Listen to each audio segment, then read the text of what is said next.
Assalamualaikum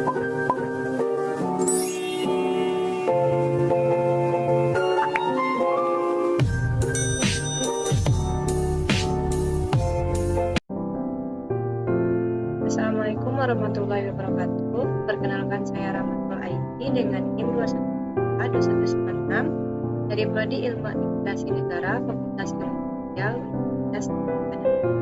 Baiklah, pada pertemuan kali ini saya akan presentasikan tugas dengan mata kuliah Statistik Sosial dengan dosen pengampu Bapak I. Permana STM.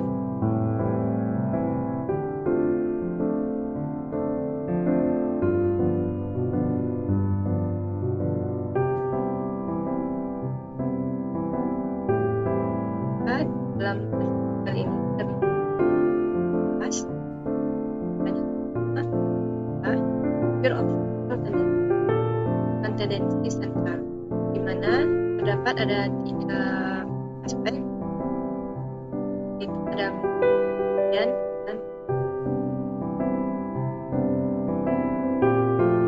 hal ini berhubungan dengan pengukuran pusat data, di mana pengukuran pusat data ialah cara untuk merangkum data statistik sehingga kita dapat lebih memahaminya. Ada 3 pengukuran pusat data utama, diantaranya median atau rata-rata, yang kedua median, dan yang ketiga adalah modus. Ialah dan atau rata-rata. Rata merupakan hasil penjumlahan semua nilai dalam data dan kemudian dibagi dengan jumlah total nilai tersebut.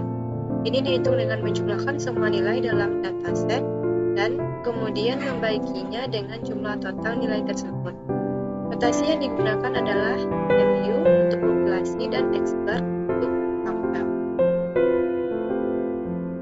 Ada median. Median ini ialah nilai tengah dalam data setelah nilai-nilai tersebut diurutkan. Ini adalah ukuran pusat yang berguna ketika data memiliki outlier atau nilai ekstrem yang dapat mempengaruhi rata-rata. Ada ini nilai yang muncul paling sering dalam data. Ini adalah metrik yang berguna ketika ingin tahu nilai yang paling umum atau sering muncul dalam sebuah data. Yang kedua yaitu median dan modus. Itu bagaimana cara menghitung dan pertama ialah kita menghitung rata-rata. Kita dapat menggunakan rumus ini di mana rata-rata atau MU sama dengan jumlah nilai dalam populasi dibagi dengan jumlah total anggota dalam populasi. Nanti akan mendapatkan hasil rata-rata tersebut. Ada pilihan mana hitunglah rata-rata dari data berikut. Ada 6, 5, 4, 1, 7, 8, 3, 2, dan 3. Nah, untuk menjawabnya, semua data dijumlahkan lalu mendapatkan hasil 42, kemudian dibagi dengan total semua data, mana semuanya ada 10, jadi 42 dibagi dengan 10, maka hasilnya adalah 4,2.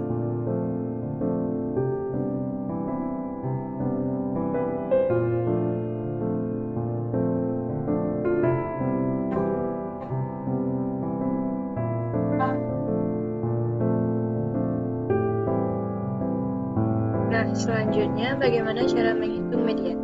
Median dapat dihitung menggunakan beberapa rumus. Yang pertama, rumus untuk data ganjil, di mana median sama dengan nilai KN tambah 1 bagi 2. Sedangkan untuk rumus data genap, ada median dengan nilai KN bagi 2 ditambah nilai bagi 2 tambah 1, lalu kemudian dibagi 2. N ini merupakan data.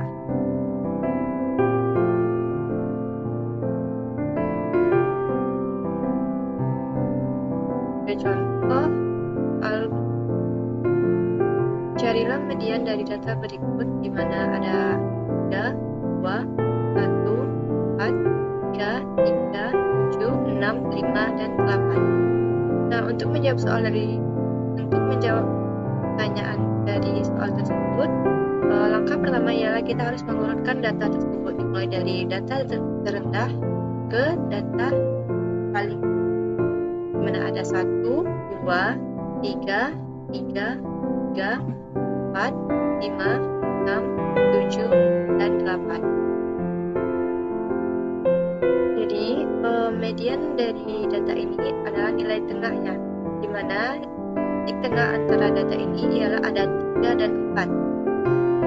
Nah, 3 dan 4 dijumlahkan, hasilnya adalah 7.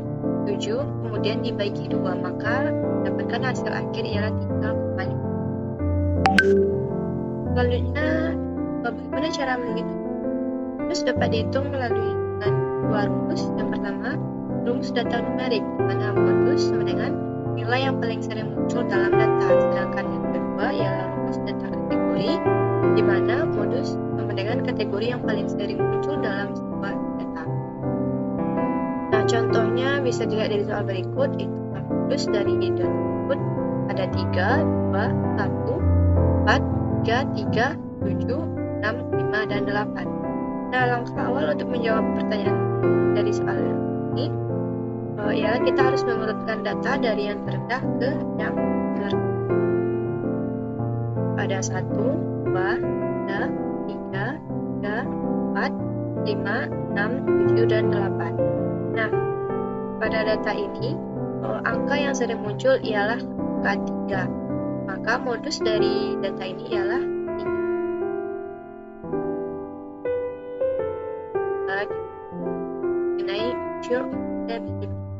Mengenai ukuran variabilitas.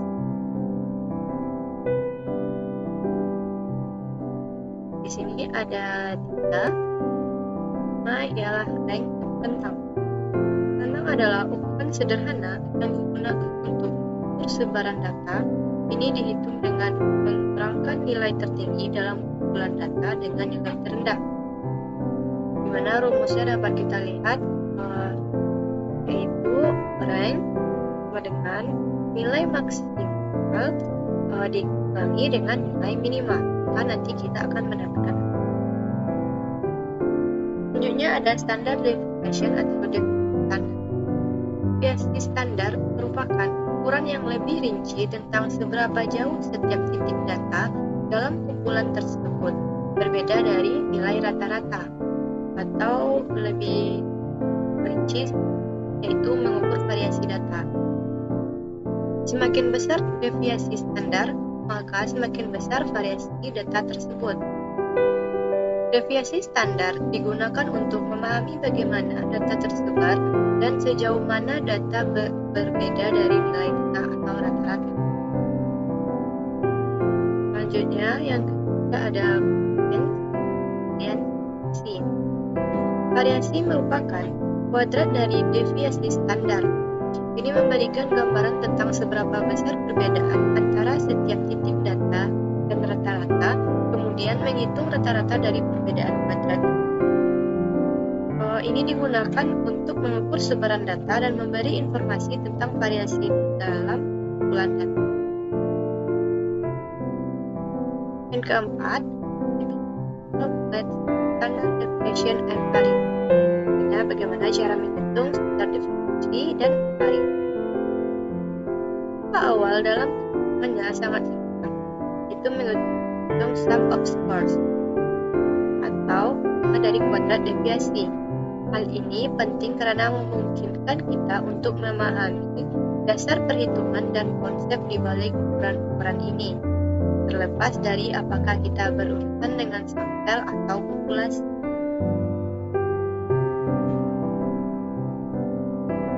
Yang pertama ada standar deviasi sampel. Deviasi sampel ialah akar kuadrat dari variansi sampel. Ini mengukur seberapa jauh nilai-nilai dalam sampel bervariasi dari rata-rata dalam satuan yang sama dengan data asli. Nah, dapat kita lihat dengan menggunakan rumus ini, di mana S merupakan standar deviasi sampel, N merupakan jumlah sampel, XI merupakan setiap nilai dalam sampel, dan rata-rata dari sampel.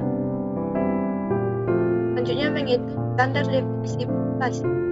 Standar deviasi populasi adalah akar kuadrat dari variansi populasi. Ini mengukur sejauh mana nilai-nilai dalam populasi bervariasi dari rata-rata dalam satuan yang sama dengan data asli. Nah, dapat kita cari dengan menggunakan rumus ini, di mana sigma ialah standar deviasi populasi dan n jumlah total populasi, xi ialah setiap nilai dalam populasi dan mu rata-rata populasi. Selanjutnya, cara menghitung variasi sampel. Untuk menghitung variasi sampel, kita membagi sum of squares dengan n dikurang 1, di mana n adalah jumlah data sampel. Nah, dapat kita hitung menggunakan rumus ini, di mana S2 ialah variansi sampel, n ialah jumlah sampel, xi ialah setiap nilai dalam sampel, n rata-rata dari sampel. Selanjutnya, menghitung variansi populasi. Untuk menghitung variansi populasi, kita membagi sum of squares dengan n, di mana n adalah jumlah data dalam populasi. Nah, untuk menghitung variansi populasi, kita dapat menggunakan rumus ini, di mana sigma 2 ialah varian populasi, n ialah jumlah total populasi, xi ialah setiap nilai dalam populasi, dan mu ialah rata-rata populasi. Selanjutnya masuk kepada kelima, yaitu what are scales of measurement. Artinya apa itu skala ukuran? Nah, di sini ada beberapa skala yang akan kita bahas, ada nominal, ordinal, interval, dan relatif. Skala ukuran menuju pada cara kita mengidentifikasikan atau menggambarkan data yang kita miliki.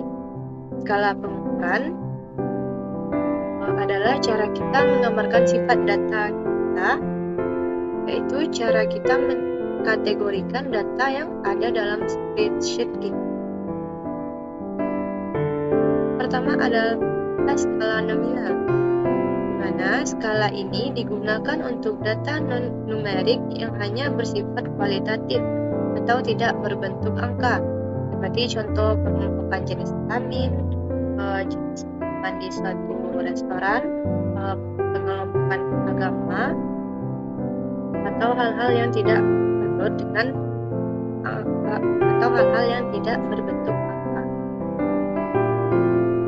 Nah, selanjutnya ada skala ordinal.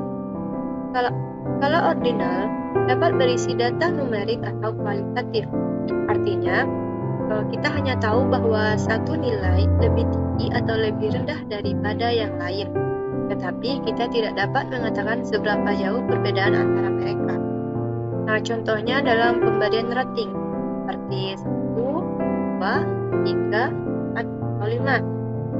Dan bisa juga seperti tingkat pendidikan seperti SD, SMP, dan sebagainya. Selanjutnya ada skala interval. Nah, skala interval juga mengharuskan data berupa angka, dan dalam hal ini, jarak antara nilai-nilai adalah sama dan bermakna, bisa minus, atau disebut juga dengan data kuantitatif. Dalam skala ini, tidak ada titik nol yang sebenarnya.